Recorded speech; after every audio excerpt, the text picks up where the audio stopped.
प्रेम से बोलिए सच्चे दरबार की जय। प्रेम से बोलिए हर हर महादेव की जय। जाग जाग महादेव मैया भवानी की जय। मैं फिर से एक बार अपने गुरु के प्रणाम करती हूँ, साहब दीदी के प्रणाम करती हूँ एवं गुरु भाई बहना के प्रणाम करती हूँ। मेरा प्रणाम स्वीकार कीजिए, मेरा प्रणाम स्वीकार कीजिए।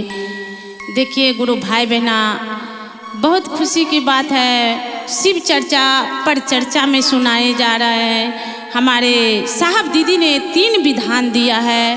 पहले विधान में हम और आप अपने महादेव शिव से दया मांगते हैं। जो है शिव, आप मेरे गुरु है, मैं आपको शिष्या, मुझ शिष्या पर दया कीजिए, मुझ शिष्या पर दया कीजिए। गुरु भाई बहना, पहले विधान में अपने महादेव शिव से दया मांगना है। ये तो हमारे साहब को दिया हुआ है। साहब के कहना है आओ चले हम शिव के ओर। शिव के ओर चलने के लिए साहब दीदी से 3 विधान मिला है। पहले विधान में अपने गुरुदेव महादेव से दया मांगना है। दूसरी विधान में शिव चर्चा है, पर चर्चा में बताना है, एक दूसरे को समझाना है। जो व्यक्ति अभी अनजान है उनके अपने गुरु के बात उस व्यक्ति तक पहुंचाना है, अपने गुरु के बातें शेयर करना है उस व्यक्ति तक जो व्यक्ति अभी तक अनजान है। गुरु भाई बहना, एक समय के बाद था शिव चर्चा। शिव ऐसा गुरु है हम लोग के जीवन में, जो ये शिव न देखते हैं न बालक है, और न देखते हैं ये सियान है, न देखते हैं ये बूढ़ पुरान है। शिव, जो व्यक्ति अभी तक शिव के अपना गुरु नहीं बनाए हैं उस व्यक्ति से मैं हाथ जोड़ के निवेदन करती हूँ, विनती करती हूँ, जो अपना जीवन में शिव जैसा गुरु बना के देखो, अंतर विश्वास में विश्वास जगा के देखो हमारे गुरु कितनी दयालु है। शिव मेरे भी गुरु है, शिव आपका भी गुरु हो सकते हैं। शिव जगत गुरु है, जगत के स्वामी है, जगत पिता परमेश्वर बहुत दयालु है, मुझ पर बहुत दया किए। आप भी शिव को गुरु बना के देखिए, शिव कितनी दयालु है।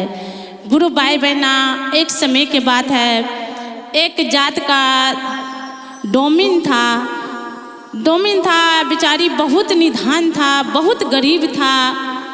उन डोमिन ने अपने रोज सुप्ति मौनी बीनते थे और रोज बेचने जाते थे।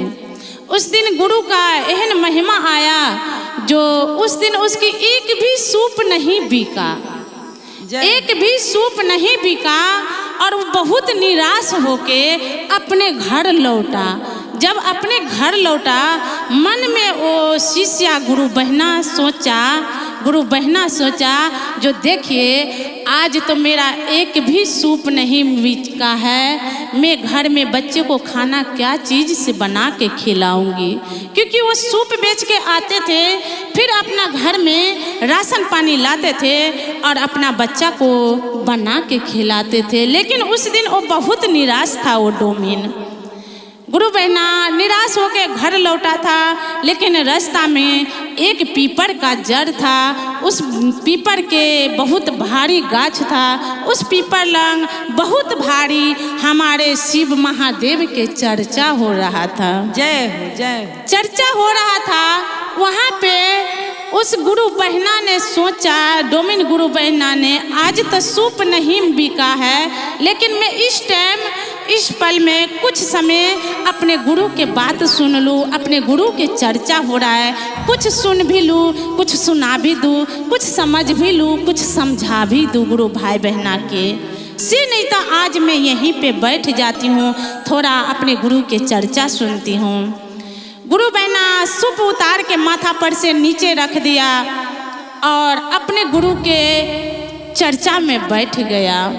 जब चर्चा हो गया, उनका भी मन था जो मैं भी चर्चा करूं। कुछ उसमें से गुरु बहना था जो बोला, गुरु बहना आप 3 सूत कीजिएगा, शिव को गुरु बनाए हैं। तो बोला हाँ दीदी बनाई हूँ। शिव के गुरु बनाए हैं? तो हाँ दीदी बनाई हूँ शिव के गुरु।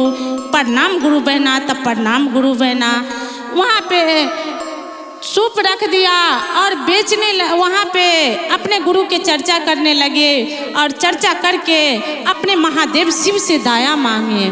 जो महादेव, चलो आज मेरा सूप नहीं बिका तो क्या हुआ, आज मेरे गुरु के काम हो गया है, मैं अपने गुरु के चर्चा सुन लिया हूँ और सुना दिया हूँ। बहुत खुश हो गए गुरु बहना, क्योंकि कहीं भी जाते हैं हम लोग शिव चर्चा में तो साहब दीदी के पाके बहुत शिव चर्चा में लगन से ध्यान से सुनते हैं और सुनाते हैं। कुछ अपने भी समझते हैं, कुछ समझा कर भी शिव चर्चा में से पान प्रसाद लेकर अपने गुरु से दया मांग के आते हैं अपने घर। गुरु भाई बहना, उस डोमी ने वहाँ पे चर्चा सुना और सुनाया भी, अपने महादेव शिव से दया मांगा।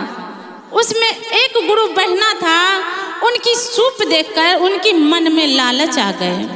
मन में लालच नहीं आए, मन में ये सोचा कि ये सूप बहुत अच्छा है, आज मैं इसमें से एक सूप खरीद लेता हूँ गुरु बहना से। बोला इसमें से एक सूप खरीद लेता हूँ गुरु बहना से, जो ये सूप बहुत अच्छा है। उसमें से एक गुरु बहना एक सूप खरीदा, उसमें से जितने गुरु बहना था सब एक एक सूप गुरु बहना से खरीद लिया।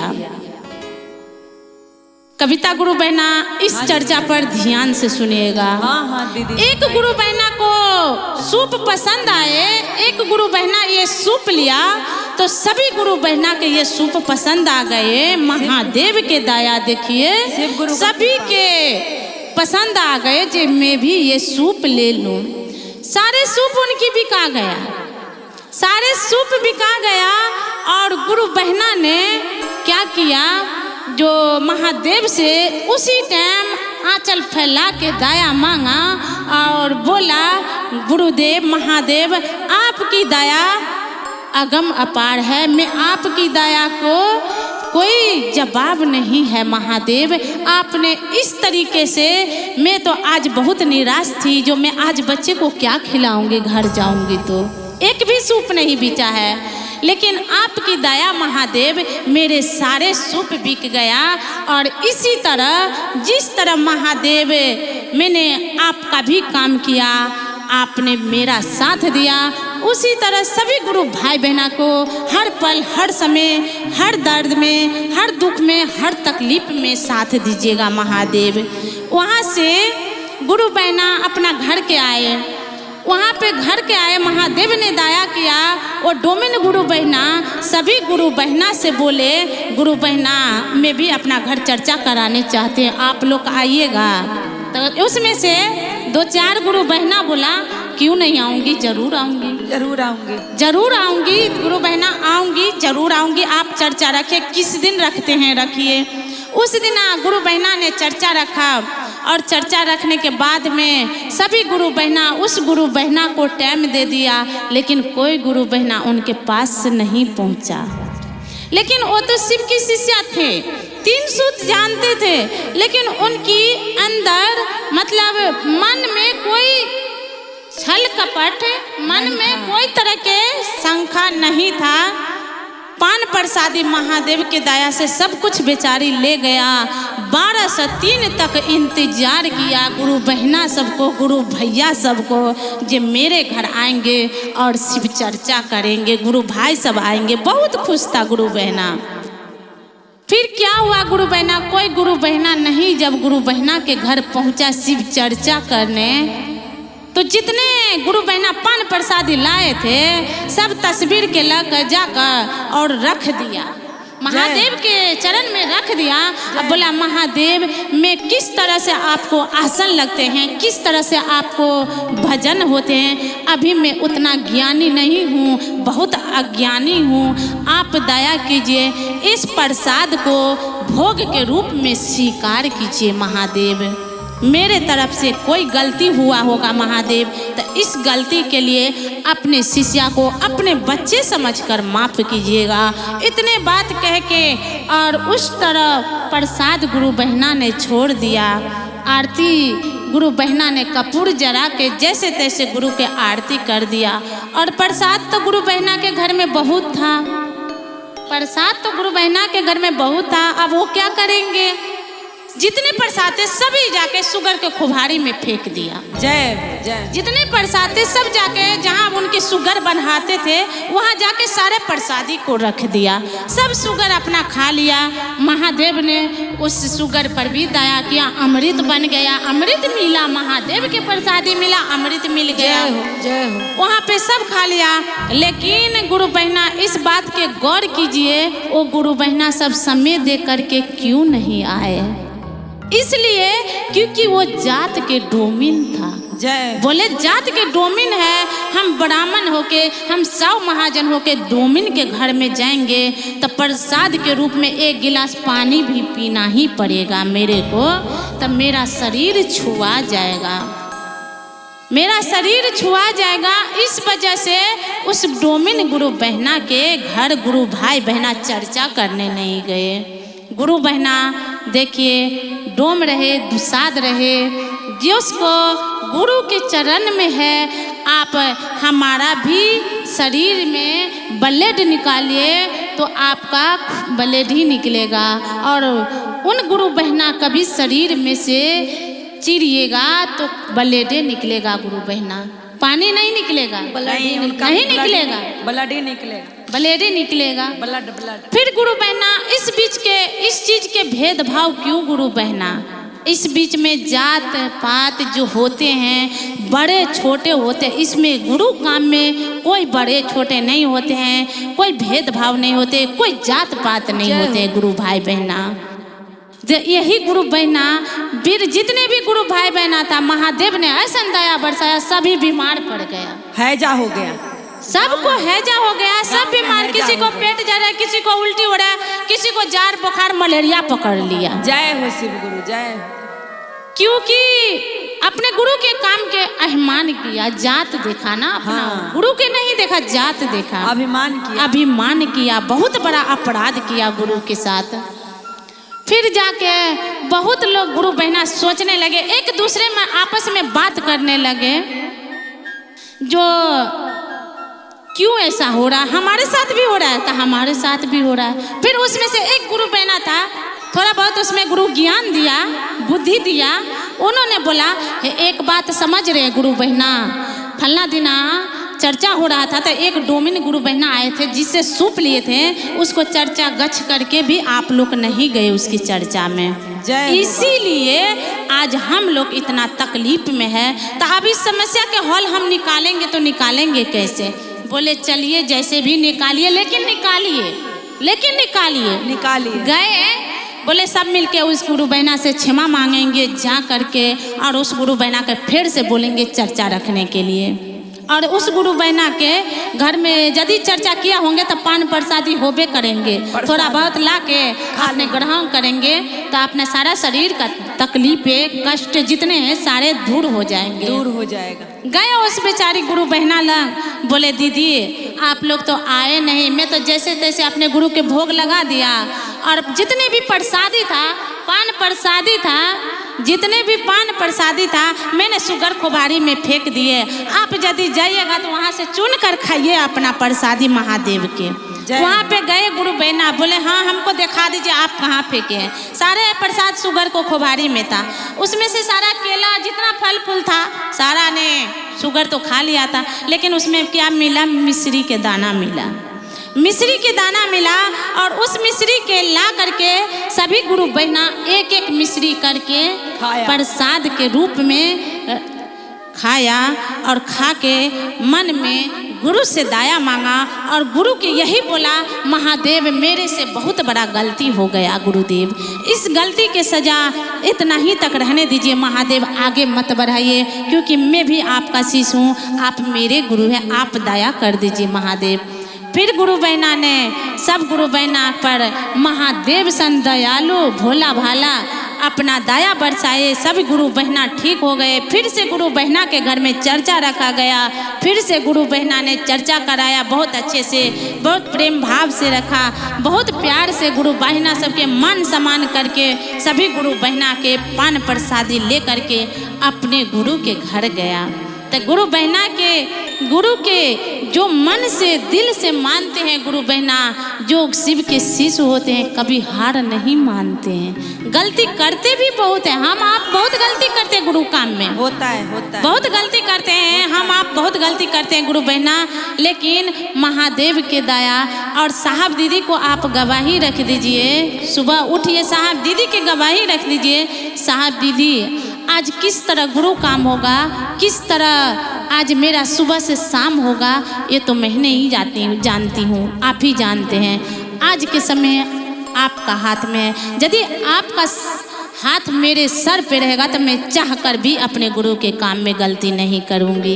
इस कह के अपने गुरुदेव महादेव से गुरु भाई बहना, इसी जिस तरह महादेव ने उस डोमिन गुरु पर दया बरसाया, उसी तरह सभी गुरु भाई बहना पर दया बरसाइए। आजू के चर्चा में अपने गुरु के वाणी से विरामी देने जाती हूँ, अगले चर्चा तक अपने गुरु के चर्चा वाणी से विरामी देने जाती हूँ। प्रेम से बोलिए हरा हरा महादेव, मैया भवानी की जय, 300 देने वाला साहब दीदी की जय।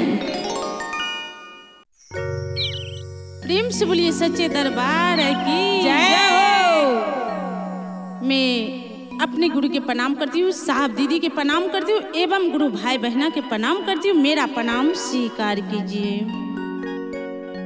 कविता दीदी, हाँ, कंगन तो बांध लिए हैं हमारे सब गुरु बहना और गुरु भैया, लेकिन ये कंगन का क्या महत्व है, ये कंगन में क्या पावर है, बहुत जो पावर इसको गुरु से प्रेम होते हैं वही जानते हैं जो इस कंगन के पावर क्या है। क्या है सही। इसी के माध्यम से एक में अपने गुरु के लिए प्यारा सा भजन लेकर आए हैं। गुरु भाई बहना से प्रयास करती हूँ, कृपया साथ देने का प्रयास कीजिए। जय हो, जय हो। से बोलिए सच्चे दरबार की जय। कंगन जो बांध लिया हाथों में, कंगन जो बांध लिया हाथों में, याद गुरु जी के आने लगी हरिंदर भाई के बातों में, याद गुरु जी के आने लगी हरिंदर भैया साथों में, याद गुरु जी के आने लगी हरिंदर भाई के बातों में,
से मैं अपने गुरु के प्रणाम करती हूँ, साहब दीदी के प्रणाम करती हूँ एवं गुरु भाई बहना के प्रणाम करती हूँ। मेरा प्रणाम स्वीकार कीजिए। जय हो।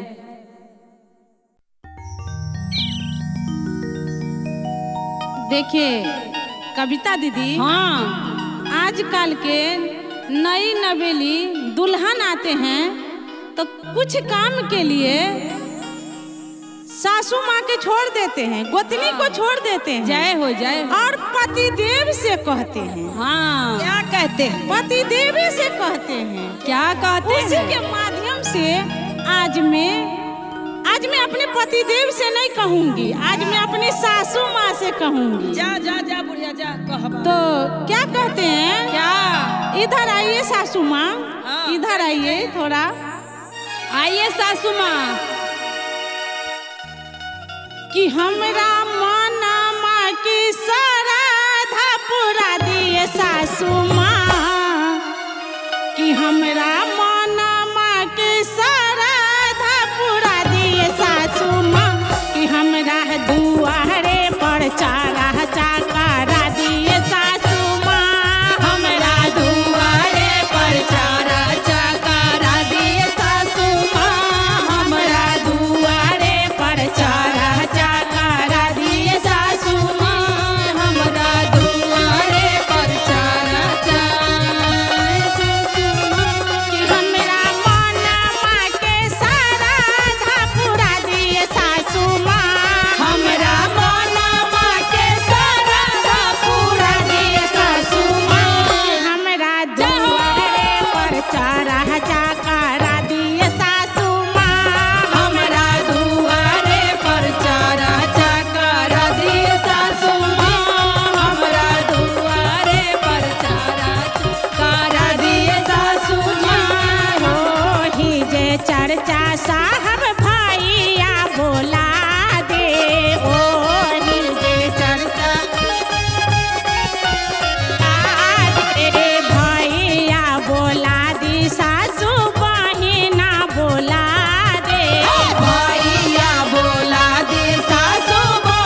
से मैं अपने गुरु के प्रणाम करती हूँ, साहब दीदी के प्रणाम करती हूँ एवं गुरु भाई बहना के प्रणाम करती हूँ। मेरा प्रणाम स्वीकार कीजिए। जय हो जय हो।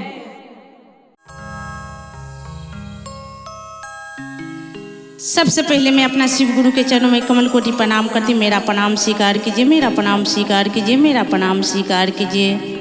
माता गौरी कार्तिक गणपति ब्रह्मा विष्णु महेश रिद्धि सिद्धि के चरणों में कमल कोटि प्रणाम करती हूँ। मेरा प्रणाम स्वीकार कीजिए। 300 देने वाला भैया आनंद साहब के चरणों में कमल कोटि प्रणाम करती हूँ। मेरा प्रणाम स्वीकार कीजिए। हम सबकी शक्ति रूपा लीलम आनंद दीदी के चरणों में कमल कोटि प्रणाम करती हूँ। मेरा प्रणाम स्वीकार कीजिए। चर्चा स्थान पर उपस्थित न उपस्थित जहाँ तक हमारा आवाज है सभी गुरु भाई बहना के चरणों में कमल कोटि प्रणाम करती हूँ। मेरा प्रणाम स्वीकार कीजिए। प्रेम से बोलिए हर हर महादेव की जय, माता पार्वती की जय। गुरु गुरु रटते रटते है बीताल उमरिया रे, जान जान बीताल उमरिया रे, जान रे तैयो न मिलल गुरु बौरा हवारे, जान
सच्चे दरबार की जय। 300 देने वाला साहब दीदी की जय। गुरु भाई बहना के प्यार की जय।